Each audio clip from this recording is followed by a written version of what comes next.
Suara jangkrik bersahutan dari balik rimbun pohon di kiri kanan jalan. Malam baru saja turun, menyelimuti jalanan lengang yang membelah alas roban, jalur angker yang melegenda di kalangan pengemudi lintas Jawa. Lampu mobil pick-up tua berwarna biru muda berpendar kuning redup, menembus kabut tipis yang turun perlahan. 3 pemuda duduk di dalam kabin sempit. Di belakang, beberapa karung beras dan alat pendakian terguncang-guncang mengikuti gelombang jalan bergelombang. "Ada yang lapar nggak?" tanya Rajendra, si pemuda berambut gondrong yang duduk di kursi pengemudi. Wajahnya letih, tapi semangatnya masih menyala. Ia adalah yang tertua dan kerap jadi penentu keputusan. "Gila, lapar banget. Dari tadi cuma ngemil biskuit," sahut Anggara, duduk di tengah, memakai hoodie hitam dan headphone yang ia lepas separuh. Ia pendiam, tapi ekspresinya mudah dibaca, dan perutnya sekarang meronta. "Bilang dari tadi dong." "Aku juga lapar," tambah Dirga, yang duduk paling pinggir. Ia paling muda di antara mereka, mulutnya cerewet, tapi keberaniannya kadang lebih tipis dari nyalinya. Rajendra mengangguk, lalu menurunkan kecepatan. "Kita cari warung. Gak harus mewah. Pecel lele aja okelah." Tak sampai 10 menit kemudian, di tikungan jalan yang agak terbuka, tampak sebuah warung sederhana berdiri di pinggir hutan. Penerangannya temaram, hanya dari lampu minyak kuning yang menggantung di atap. Tapi warung itu bersih, rapi, dan mengepul wangi lele goreng. "Wah, pas banget," seru Dirga. "Kayak dikirim Tuhan." Mobil mereka berhenti. Di dalam warung, seorang wanita paruhbaya menyambut mereka dengan senyum hangat. Ia mengenakan kebaya lusuh dan berkain batik. Suaranya lembut, seperti suara ibu yang menenangkan anaknya. "Silakan nak. Mau makan? Pecel lele masih anget." Rajendra dan yang lain mengangguk. Tanpa berpikir panjang, mereka duduk. Meja kayu sederhana. Nasi hangat, lele goreng, sambal pedasnya membakar lidah tapi nikmat. Semua terasa lebih lezat daripada biasanya. "Aku belum pernah makan selezat ini," ujar Anggara dengan mulut penuh. "Ini sambalnya, gila." Dirga menambahkan, menahan air mata akibat pedas yang menyenangkan. Wanita tua itu hanya tertawa kecil. "Kalau suka, besok-besok mampir lagi, ya?" Mereka bertiga saling berpandangan dan tertawa. "Pasti, Bu. Warung ini surga." Malam semakin larut. Angin membawa suara aneh dari dalam hutan, semacam bisikan. Tapi ketiganya terlalu kenyang dan bahagia untuk peduli. Mereka meninggalkan warung dengan perut kenyang dan hati riang. Namun mereka tidak menyadari bahwa malam itu, sesuatu telah masuk ke dalam tubuh salah satu dari mereka. Dan warung itu bukan warung biasa. Halo para sahabat album misteri. Sebelum dilanjutkan cerita video ini, hendaknya para sahabat memberikan like dan subscribe untuk memotivasi kami membuat cerita video yang kian menarik, mencekam, mengerikan, mistis, dan misteri. Selain itu tidak lupa untuk mengklik tanda lonceng, sehingga Anda menjadi penonton pertama yang mengetahui saat kami mengupload video baru. Dan, selamat menonton. Saat mobil mereka melaju kembali menembus gelapnya alas roban, tak seorang pun memperhatikan sosok samar berselendang putih yang berdiri di tepi warung, menatap mereka pergi dengan senyum membeku. Di kejauhan, suara cangkul menggali tanah terdengar lirih di balik rimbunan, seolah ada yang sedang menggali kubur. Keesokan paginya, matahari menyembul malu-malu di balik pucuk-pucuk pohon jati. Rajendra terbangun paling pagi, duduk di pinggir kasur sambil menggosok mata.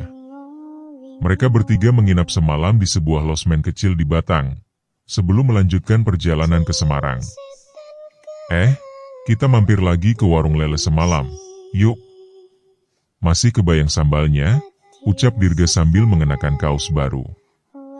Rajendra mengangguk. Boleh juga. Tapi kita harus cepat. Siangnya kudu udah sampai di tujuan. Setelah membayar losmen dan bersiap, mereka kembali menyusuri jalan yang sama malam sebelumnya. Tapi suasananya kini sangat berbeda.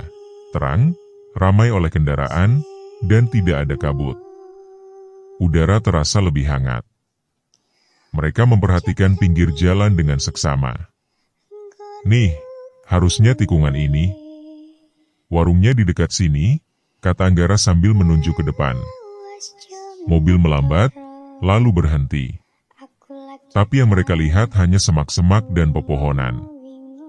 Di tempat seharusnya warung itu berdiri, menganga sebuah jurang curam yang dalam dan ditumbuhi ilalang kering. Wah, ini beneran lokasinya, kata Rajendra pelan. Ia turun dari mobil dan berdiri di tepi jurang. Jantungnya berdetak lebih cepat. Anggara menyusul. Ia menatap ke bawah. Tak ada bangunan. Tak ada jejak warung. Hanya jurang berunda dengan akar-akar besar menggantung seperti tali gantungan. Mustahil. Kita makan di sini semalam, gumam Dirga yang kini mulai pucat. Ada warung. Ada ibu-ibu. Ada sambal. Mereka bertiga saling pandang. Sunyi. Tidak ada yang bisa menjelaskan. Tidak ada yang berani menyimpulkan. Rajendra menatap tanah di dekat kaki mereka. Ada bekas ban mobil, ban mereka semalam. Tapi tak ada jejak manusia. Tak ada papan warung. Seolah semuanya hanyalah ilusi. Hutan ini nyimpen sesuatu, ujar Rajendra akhirnya, suaranya bergetar pelan. Dan kita udah masuk terlalu dalam. Sejak hari itu, Anggara mulai berubah. Ia menjadi pendiam, lebih pendiam dari biasanya. Wajahnya pucat, kantung matanya gelap, dan ia terus-menerus mengeluh lapar. Bahkan setelah sarapan besar dan ngemil sepanjang perjalanan, ia tetap menggigil seperti orang kelaparan. Lu habis 2 porsi nasi padang loh, kata Dirga pada suatu sore ketika mereka berhenti di SPBU. Gue aja yang biasa rakus kalah.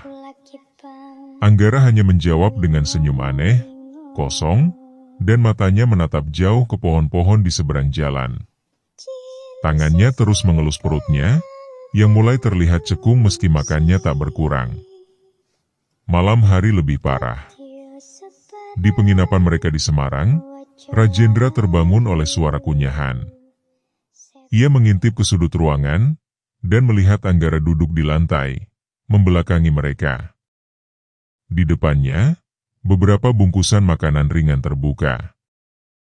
Tapi bukan itu yang membuat Rajendra menggigil. Anggara sedang memakan sesuatu yang hitam dan berlendir. Bukan makanan. Mungkin tanah. Atau bangkai kecil yang tak dikenali. Bau busuk menusuk hidung. Anggara, panggil Rajendra pelan. Anggara menoleh perlahan. Mulutnya berlepotan hitam. Tapi senyumnya, tidak seperti senyum manusia. Bibirnya tertarik terlalu lebar, seperti kulitnya sedang ditarik paksa oleh sesuatu dari dalam. Gue lapar, Kak. Keesokan harinya, mereka memutuskan untuk pulang lebih awal ke Jakarta. Tapi Anggara tak kunjung keluar kamar. Ketika Rajendra dan Dirga mendobrak pintu, kamar itu kosong. Jendela terbuka lebar. Spray dipenuhi sisa-sisa hitam berbau amis. Dan di atas meja, tertulis dengan huruf tergores di kayu. Aku kembali ke warung itu. Rajendra dan Dirga saling pandang dalam hening yang menyesakkan. Mata mereka berbicara tanpa suara, Mereka tahu kemana harus pergi, meskipun logika menolak. Malam itu juga, mereka kembali menyusuri jalan yang sama ke arah alas roban. Tapi kali ini, bukan karena lapar, melainkan karena takut kehilangan sahabat. "Lu yakin, Raj?" tanya Dirga dengan suara bergetar, memegangi tas ransel yang kini berisi senter, kamera, dan sebotol air suci dari Mushala Losmen. "Kita nggak bisa ninggalin Anggara begitu aja," jawab Rajendra tegas. Tapi nadanya sendiri tak setegar kata-katanya. Saat langit gelap sempurna dan kabut tipis mulai menari di antara pohon jati, mereka tiba di lokasi itu. Tempat yang kemarin hanya jurang. Kini ada warung berdiri di sana. Persis seperti malam pertama, lampu kuning menggantung, meja-meja kayu, dan wangi sambal goreng tercium semerbak. Suara sendok bergesekan dengan piring. Di dalamnya, seorang ibu tua dengan senyum menenangkan kembali menyambut mereka. "Silakan nak, lelenya baru matang." Dirga langsung mundur satu langkah, gemetar. "Raj, ini gila."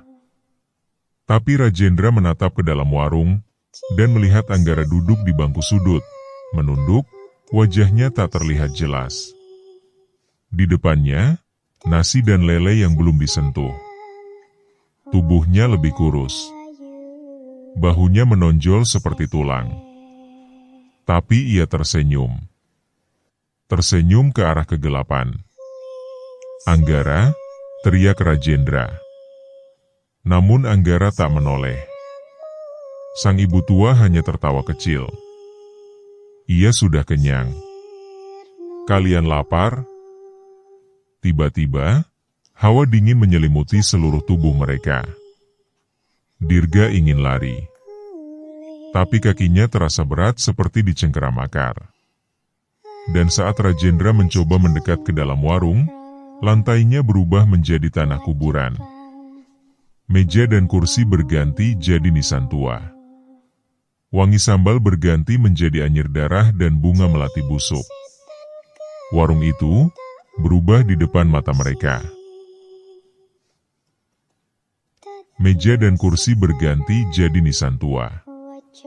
Wangi sambal berganti menjadi anyir darah dan bunga melati busuk. Rajendra menjerit dan mundur tersandung akar pohon. Dirga menarik lengannya, dan mereka berdua nyaris jatuh terguling ke tanah, saat kabut mendadak menggulung seperti gelombang. Mereka tidak lagi berdiri di pinggir jalan. Sekeliling mereka berubah jadi pekuburan tua, dengan tanah merah yang masih basah. Di kejauhan, terdengar suara sendok beradu, tapi bukan dengan piring, melainkan dengan tengkorak. "Ini bukan dunia kita lagi," gumam Dirga, napasnya memburu. Tiba-tiba, suara langkah mendekat dari balik kabut. Perlahan, sosok Anggara muncul. Tapi kali ini, tubuhnya sangat kurus, matanya hitam legam tanpa bola mata, dan kulit wajahnya mengelupas seperti luka bakar. "Anggara," bisik Rajendra. Anggara tersenyum. Tapi senyum itu bukan miliknya. Senyum itu seperti dipinjam dari sesuatu yang lebih tua. Lebih purba. "Aku sudah kenyang. Sekarang giliran kalian," bisiknya lirih. Tiba-tiba tanah di sekitar mereka merekah. Tangan-tangan hitam, kurus dan berlendir mencuat dari dalam liang, seperti akar hidup. Mereka mencoba meraih kaki Rajendra dan Dirga. "Lari, Dir! Lari!" Mereka berlari menembus kabut, tak peduli ke arah mana. Tapi setiap langkah justru membawa mereka semakin dalam ke tengah hutan. Tak ada jalan keluar. Pohon-pohon menjulang tinggi seperti tembok penjara. Langit hilang. Hanya ada kabut, bau amis, dan bisikan yang membelah udara. "Ada yang ngikutin kita." Dirga menoleh ke belakang dan berteriak. Sosok wanita berselendang putih melayang beberapa meter di belakang mereka, tanpa kaki, rambutnya menjuntai seperti akar, dan wajahnya tidak punya mata, hanya rongga gelap yang menangis darah. Rajendra tercekat. Itu bukan Anggara. Itu ibu tua di warung tadi. Aku bukan penjual lele. Aku penjaga mereka yang lapar. Suara itu menggeram dari segala arah, seolah berasal dari pepohonan itu sendiri. Dirga jatuh terduduk, tangannya gemetar saat ia melihat akar-akar hitam menggeliat di tanah seperti cacing raksasa. Rajendra menariknya berdiri, dan mereka berdua berlari menembus kabut yang semakin tebal, seolah mereka berlari di dalam mimpi buruk yang tak ada ujungnya. Di tengah pelarian, mereka menemukan sebuah gubuk reot dengan pintu setengah terbuka. Cahaya temara menyelinap dari celah-celah papan yang lapuk. Tanpa berpikir panjang, mereka masuk dan membanting pintu. Di dalamnya, bau dupa dan darah menyatu. Dindingnya dipenuhi rajah kuno dan gambar simbol-simbol pemujaan. Di tengah ruangan, ada sebuah altar batu dengan kepala kambing busuk dan tulang belulang manusia kecil berserakan di sekitarnya. Apa-apaan ini? Desis Dirga dengan napas putus-putus. Rajendra berjalan mendekat, melihat secari kain lusuh tergantung di dinding, bertuliskan aksara Jawa kuno. Tapi ia bisa membacanya samar-samar, karena kakeknya dulu seorang juru kunci. Warung itu bukan tempat makan. Itu gerbang. Siapa yang makan di sana, separuh rohnya tertinggal untuk disajikan kepada dia yang lapar. Rajendra menatap Dirga dengan ngeri. Anggara, dia udah dimakan dari dalam. Tiba-tiba altar batu bergetar. Dari balik batu, keluar suara tangis anak kecil dan gumaman mantra. Cahaya merah merambat naik, membentuk sosok perempuan setengah transparan, ibu tua berselendang, tapi kini wajahnya seperti gabungan banyak wajah yang menjerit kesakitan. Kalian datang tanpa diundang. Tapi roh kalian harum. Rajendra mengambil botol air suci dari tasnya, dan melemparkannya ke arah sosok itu. Seketika, ruangan bergetar. Jeritan menggema. Akar-akar dari lantai mencambuk ke segala arah, menghancurkan altar. Dirga menarik Rajendra keluar, dan mereka kembali berlari. Tapi di tengah kabut, Anggara berdiri menunggu. Tubuhnya kini seperti bayangan. Matanya kosong. Suaranya berat dan serak. Bawa aku pulang, kalau kalian bisa. Tapi ada harga yang harus dibayar. Rajendra menatap Anggara, tak percaya. Sosok yang berdiri di hadapannya itu bukan lagi sahabat yang dikenalnya sejak SMA, matanya tak memancarkan kehangatan, hanya kehampaan. Apa maksudmu, Ang? Tanya Dirga dengan suara serak. Anggara melangkah perlahan, dan di setiap jejaknya, tanah berubah jadi basah dan berlendir. Rohku terikat pada warung itu. Untuk membebaskan aku, salah satu dari kalian harus menggantikan tempatku. Suasana hening, kecuali suara bisikan samar yang seakan datang dari pepohonan dan tanah.